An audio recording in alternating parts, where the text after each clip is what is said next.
নমস্কার বন্ধুরা, আমার আজকের ব্লগে আমার সমস্ত দর্শক বন্ধুকে অনেক অনেক স্বাগত। আজ ওঙ্কার পঞ্চমী, মাঘ মাসের শুক্লপক্ষের পঞ্চমী তিথি বসন্ত পঞ্চমী নামে পরিচিত। ওই দিন সরস্বতী পুজো হয়। আর মাঘ মাসের কৃষ্ণপক্ষের পঞ্চমী তিথি হচ্ছে ওঙ্কার পঞ্চমী। আজ সেই পূর্ণতিথি। আজ শ্রী শ্রী ঠাকুর ওঙ্কারনাথের জন্মদিন। ঠাকুরের জন্মতিথি উপলক্ষে আজ ওঙ্কারনাথ মন্দিরে প্রচুর ভক্ত সমাগম। প্রতি বছরই ঠাকুরের জন্মদিনটি বিভিন্ন ভক্তিমূলক অনুষ্ঠানের মাধ্যমে পালন করা হয়। তাই এবছরও 6, 7 এবং 8ই ফেব্রুয়ারি এই 3 দিনব্যাপী বিভিন্ন বিশিষ্ট শিল্পীদের অনুষ্ঠানের মাধ্যমে পালিত হবে শ্রী শ্রী ভগবান সীতারাম দাসের 135তম জন্মতিথি। এছাড়াও প্রত্যেক দিন বিকেলবেলা এখানে ভাগবত পাঠ হয়, ভক্তিমূলক আলোচনা হয়। তারই কিছু অংশ আমি তুলে ধরলাম আমার এই ভিডিওতে। আশা করি আপনাদের ভালো লাগবে। আর যদি ভালো লেগে থাকে তাহলে অবশ্যই আমার চ্যানেলের সাথে যুক্ত হবার অনুরোধ রইল। যদি আমরা তাকে আস্বাদন করতে পারি সত্যিকারে, যত আস্বাদন করব তত তার রূপ, তত তার মাধুর্য খুলে যাবে। দিনে দিনে নবম নবম, প্রতিক্ষণম বর্ধমানম, প্রতিক্ষণ বর্ধিত হবে সেই প্রেমের এমন স্বভাব, সেই নামের এমন স্বভাব। তাই সেই নাম, সেই কথা, সেটি আমাদের একমাত্র পাথেয়। যদি আমরা নিজেদের হিংসা, দেশ, কপটতা এগুলিকে ভুলে সেই কথায় মত্ত হতে পারি, তাহলে আর কিছু করতে হয় না। এই কথাই আমাদেরকে ভগবত প্রাপ্ত করিয়ে দেয়। তাই এই প্রার্থনা শ্রী সীতারাম দাস ওঙ্কারনাথ দেবের শ্রীপাদপদ্মে রাখি, যেন আমাদের সকলে সেই হরিকথায় রুচি হয়। এই প্রার্থনা রেখে আমাদের ঠাকুরের পাদপ্রান্তে হবে। দেরি আছে না? তাহলে ঠিক আছে, এসে বসে পড়েছেন, ওই জন্য আমি ভাবছি হয়ে গেছে।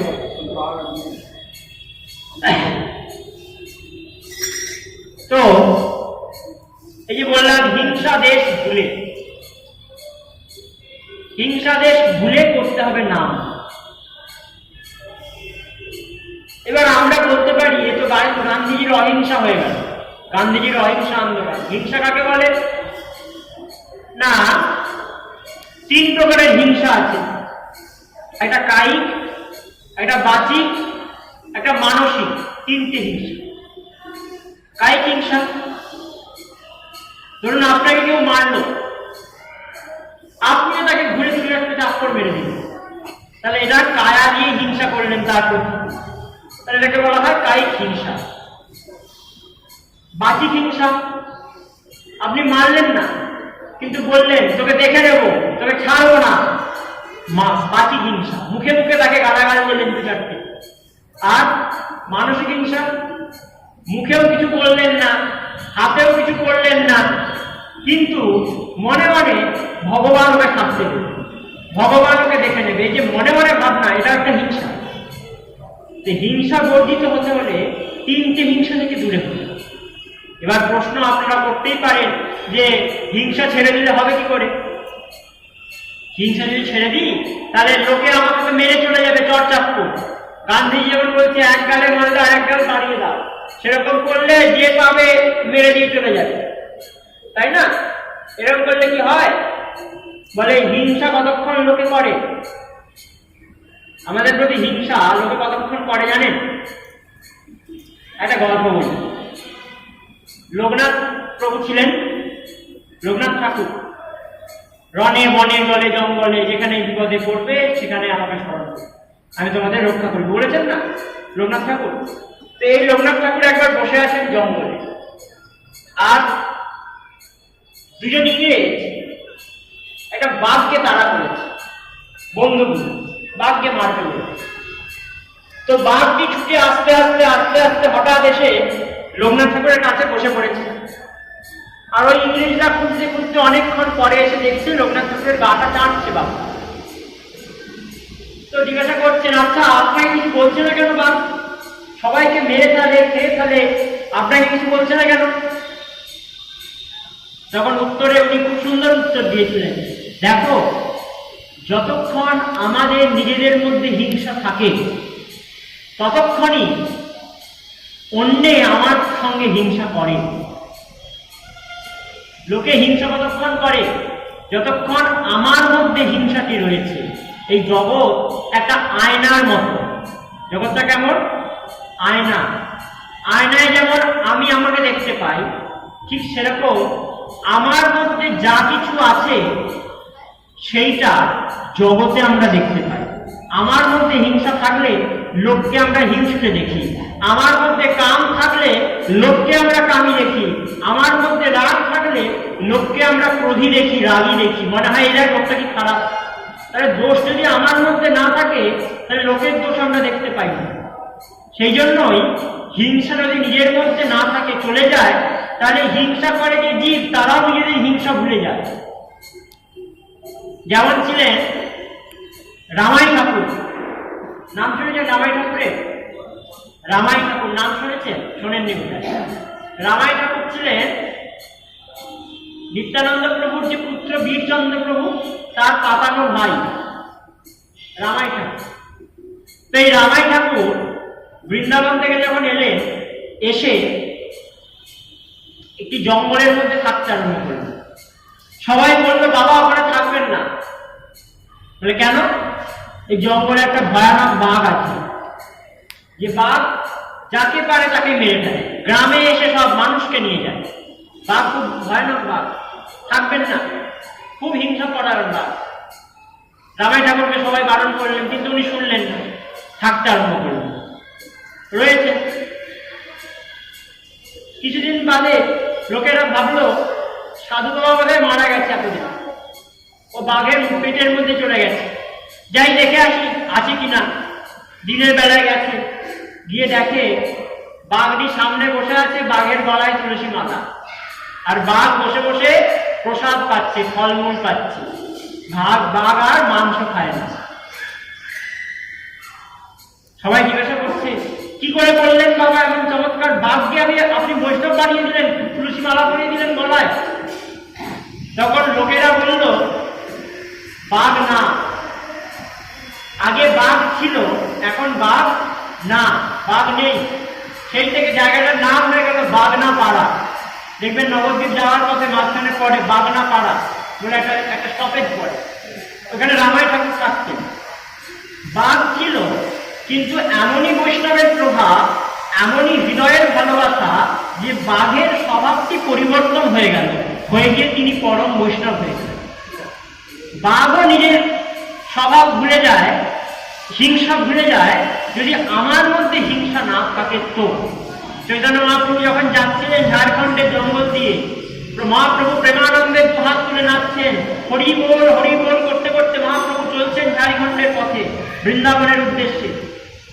আর রাস্তায় যত বাঘ, হাতি, হরিণ যা কিছু করছে রাস্তার মাঝে, যে যা পারছে, কেউ হাত তুলছে, কেউ সুর তুলছে, কেউ গলা তুলছে, যে যা পারছে সেরকম ভাবে বদন তুলে তারাও মহাপ্রভুর সঙ্গে মেতে যাচ্ছেন হরিনামে। হরিনামে তারাও যারা নৃত্য করছে, আজকে সব পশু পাখি জঙ্গলের, তারা নিজেদের মধ্যে হিংসা দেশ ভুলে গেছে। বাঘ হরিণ তাদের মধ্যে তো হিংসা থাকে, বাঘ হরিণকে দেখলেই খেতে যায়, সব ভুলে গেছে। ভুলে গিয়ে শুধুমাত্র একটাই হরি বল বলছে, আর সবাই নৃত্য করছে চৈতন্য মহাপ্রভুর সঙ্গে। তাহলে যতক্ষণ আমাদের মধ্যে হিংসা, যতক্ষণ আমাদের মধ্যে কাম, আমাদের মধ্যে ক্রোধ, ততক্ষণই জগতে সব আমরা দেখতে পাই। লোকের দোষ কতক্ষণ দেখতে পাই? যতক্ষণ সেই দোষটি নিজের মধ্যে আছে ততক্ষণ। তাই অন্যকে দোষ শূন্য দেখতে হলে কারো দোষ দর্শন করবো না, এটা যদি হতে হয় তাহলে কি হতে হবে? আগে নিজেকে সাধতে হবে। নিজেকে সাধলেই সবাইকে সাধা হয়ে যায়। এক সাধে তো সব সাধে, সব সাধে সব যায়। যে একটা সাধে সে সবাইকে সাধতে পারে, আর যে সবাইকে সাধতে যায় তার সবটাই হাতছাড়া, তাই না? তাই একটিকে ধরতে হবে, নিজেকে আগে ঠিক করতে হবে। জগৎ তো ঠিক পরে হবে। সমাজ সংস্কার করা আমাদের কাজ নয়, নিজেকে সংস্কার করা আমাদের কাজ। আত্মনমস্কারম জগদ্বিতায় চ, নিজের মুখ্যের উদ্দেশ্যে আমাদের কাজ। অনেকে বলে তো স্বার্থপর, বলে না, নিজে না উদ্ধার হলে লোককে উদ্ধার করবো কি করে? আগে নিজেকে ঠিক করতে হয়। আমরা আগেই লোকের দোষ, লোকের খারাপ, লোক কি ভুল করছে সেই ভুলগুলো দেখতে যাই। আমি ধরুন আমার দীক্ষা অনেকদিন আগে হয়েছে, আর একজন নতুন দীক্ষা নিল, সঙ্গে সঙ্গে দেখবেন আমাদের ভাবটা কেমন হয়। নতুন দীক্ষা নিয়েছে, তাকে জ্ঞান দিচ্ছে, এই নম্বর জপ করতে হয়, এই করতে হয়, জ্ঞান দিতে আরম্ভ করি। সে যদি কিছু ভুল করে দেখি, তখন না না এরকম না, এরকম করে করতে হয়। কেন? কারণ আমি জানি আমি ঠিক করছি, ওকে ঠিকটা করাবো। তাহলে নিজের এখনো দীক্ষা হয়নি, লোককে ঠিক করতে যাচ্ছে। বলুন তো, দীক্ষা হয়েছে আমাদের? দীক্ষা দিয়েছেন তিনি, কৃপা করে গুরু দীক্ষা দিয়েছেন। দীক্ষা নেওয়া আর দীক্ষা হওয়া, এই দুটো কথার মধ্যে অনেক তফাৎ রয়েছে। নেওয়া আর হওয়া, নেওয়া আর হওয়া। আপনি লোকের ছেলেকে তুলে নিজের ঘরে রাখতে পারেন, কিন্তু লোকের ছেলেকে কি আপনি নিজের ছেলে বা সে আপনাকে কি নিজের মা বাবা মেনে নিতে পারবে? সহজে পারবে না। কেন? কারণ আপনি তাকে জোর করে তুলে এনেছেন। ঠিক সেরকম দীক্ষা নেওয়া আমরা নিচ্ছি, আর দীক্ষা হওয়া যখনই নাম মন্ত্র করলো কানে, ব্যাস সঙ্গে সঙ্গে সব কিছু ত্যাগ। এর নাম দীক্ষা হওয়া, দীক্ষিত হওয়া। তো সেই দীক্ষা কি আমাদের হয়েছে? ছিলেন বরাবর ভক্ত, শুধু শুনেছেন একবার, গামছা পরে দাফন করছিলেন, নিম দাফন নিয়ে পুকুরে দাঁড়িয়ে দাফন করছে, আর করে ভাবছে চান করবে। এমন সময় জীব গোস্বামী একটা চিঠি লিখেছে। চিঠিতে লেখা আছে এমন পদাবলী যে রেখে সে কি করে ঘরে বসে আছে। এই কথাটা শুধু ওনার কানে গেছে। দেখুন দীক্ষা হওয়া কি জিনিস, শুধু কানে গেছে এই কথাটা, যে এমন পদাবলী যে রচনা করতে পারে সে কি করে সংসারে আছে। শোনা মাত্রই ওই জল থেকে উঠে ছুট দিলেন বৃন্দাবনের পথে, সবকিছু ত্যাগ করে দিলেন, গামছা পরে। ভাবলেন না ধুতি পরে, তিলক কেড়ে করে তারপরে যাব। কি করলেন? যেমন ছিলেন ছুট দিলেন। এর নাম দীক্ষা হওয়া। আমাদের হলো কি? দীক্ষা নেওয়া। নেওয়াতে আর হওয়াতে অনেক তফাৎ। সেই জন্য আগে নিজেকে ঠিক করা, নিজে ঠিক হলে জগৎটা ঠিক হয়ে যায়। তো এই প্রার্থনা যেন তিনি আমাদেরকে ঠিক করে নেয়। আর বলবো নাকি? হ্যাঁ, এই প্রার্থনা যেন তিনি আমাদেরকে ঠিক করে নেন। তিনি যদি ঠিক না করেন তাহলে আমরা কোনোদিনই ঠিক হতে পারি না। তিনি যদি কৃপা না করেন, কারণ আমাদের মধ্যে এত দোষ, সেই দোষগুলিকে গুণে পরিণত করা সুকঠিন। জীবের মধ্যে 18টি দোষ রয়েছে, 18 প্রকারের দোষ। মানুষ বিশেষ করে, তার মধ্যে মানুষের মধ্যে দোষগুলি জোড়ানো। এবং ভক্ত হতে গেলে 26টি গুণ দরকার। 26টি গুণ কি কি?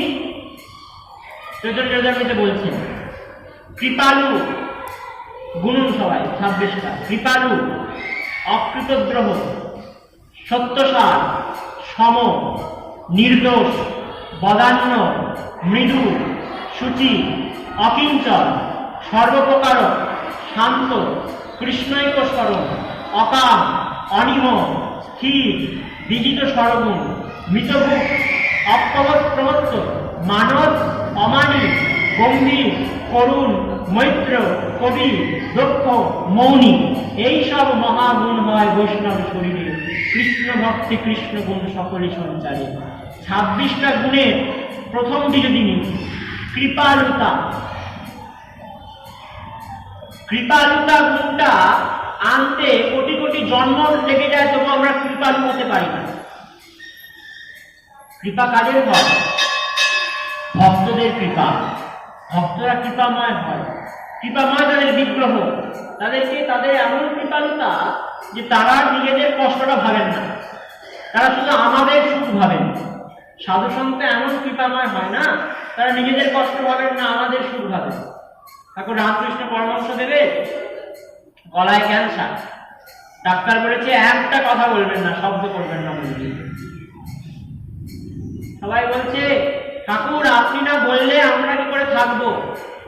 ঠাকুর বলছে ওরে, এই শরীরটা হরিপথে যেন থাকতে পারে না। ভক্তদের কল্যাণ কামনায় ওই গলা জ্বালা নিয়েও তিনি ভগবানের কথা বলে গেলেন। কেন বলছেন? আমাদের উদ্ধারের জন্য, একেবারে কৃপা। সাধু সন্তরা দেখতে পারে না লোকের কষ্ট। একজন ছিলেন, তার কাছে রোজ তার চরণে গিয়ে একটা লোক কাঁদতো যে সাধু বাবা আমার এরকম হয়েছে, ক্যান্সার হয়েছে, আপনি কৃপা করে সারিয়ে দিন, আপনি কৃপা করুন। একদিন সাধু বাবা কি করলো, নিজে মুখে জল নিয়ে কুলকুচি করছে, তো সেই কুলকুচির জলটা তার হাঁটুতে ফেলে দিল, লোকটার হাঁটুতে কুলকুচি করে দিল। লোকটার ক্যান্সার গেল সেরে, সাধু বাবার হাঁটুতে ক্যান্সার হলো। সাধু বাবা জানতেন যে হবে, লোকের কষ্টটা নিজে ভোগ করছেন অন্যকে সুখ দেওয়ার জন্য। এর নাম কৃপালুতা। এই কৃপালুতা গুণ আনতে গেলে কত দিন চলে যায়, কত যুগ চলে যায়। কৃপালু, অকৃতদ্রহ, সত্যসার, সম, নির্দোষ 26টা গুণের একটা আনতে গেলে যুগের পর যুগ কেটে যায়। নির্দোষ তো প্রথমে আনতে হবে, নির্দোষ, দোষ শূন্য হওয়া। এই জগতে এমন একটা ব্যক্তি নেই যে দোষ শূন্য, কোনো মানুষ হতে পারে না। দোষ শূন্য মানুষ পৃথিবীতে সম্ভব নয়। বলুন তো, বিনা খাদে সোনার গয়না হয়? খাদ না মিশালে গয়না তৈরি হয় না। সেরকম গুণ আর দোষ না থাকলে মানুষ হয় না, জীব হয় না। শুধু গুণ থাকলে দেবতা, শুধু দোষ থাকলে অসুর। গুণ দোষ মিশে আছে বলেই আমরা মানুষ, আমরা পৃথিবীর বাসী, আমরা জীব। গুণ আর দোষ নিয়ে যেমন নিখাদ সোনায় গয়না হয় না, তেমন নির্দোষ ব্যক্তি পৃথিবীতে থাকতে পারে না। তাহলে আমাদের দোষ আছে, নির্দোষ হব কি করে? কি কি দোষ? অনেক দোষ।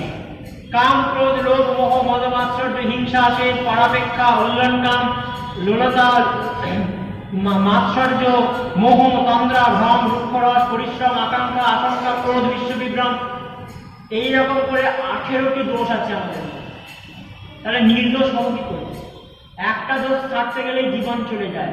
তাহলে নির্দোষ হতে পারবো? পারি না, আমরা পারবো না। কে পারবেন? তিনি পারবেন।